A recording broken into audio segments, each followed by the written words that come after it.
All right, Gretch, thank you very much. President Obama yesterday vowed to move forward during his second term in office that officially started yesterday. Borrowing words from Abraham Lincoln during yesterday's speech, he said this. Through blood drawn by lash and blood drawn by sword, we learned that no union founded on the principles of liberty and equality could survive half slave and half free. We made ourselves anew and vowed to move forward together.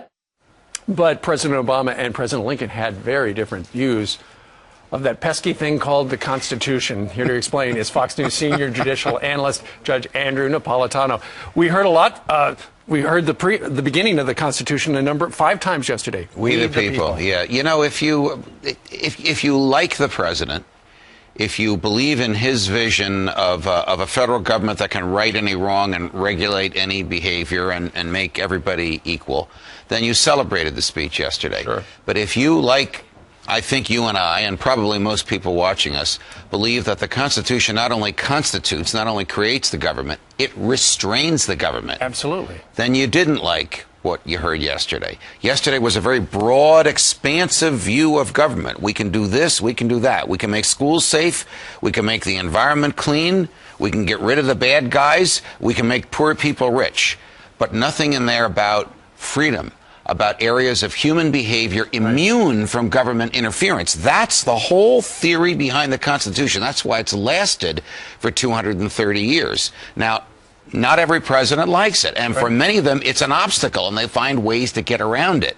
It seems to be getting worse each time. This president is the champion at trying to get around the Constitution, including writing executive orders to do things that the Congress has declined to do. Right, and Congress is already going to challenge him on that as soon as they can. We just got an email from James. He heard what we were promoting segment-wise for you, and he said, hey, Judge, the Constitution was written 250 years ago in a different age. Should it remain unchanged forever? Well, James, in fact, as you probably know, it's been amended 28 times.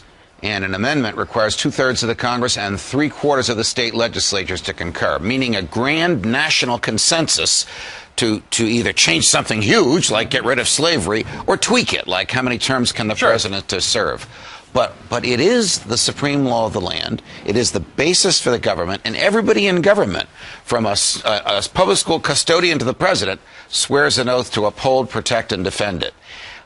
Do they do that, or do they find ways around it? It depends on which side of the aisle you're on. I suggest to you that this president will try to find ways around it. Well, let's see. Today is the official first full day of his second term. What surprises are in store? Yeah, there could be a bunch. Maybe not, though. All right. All right. Judge, thank you very much. Pleasure, Stevie. Thank you. All right.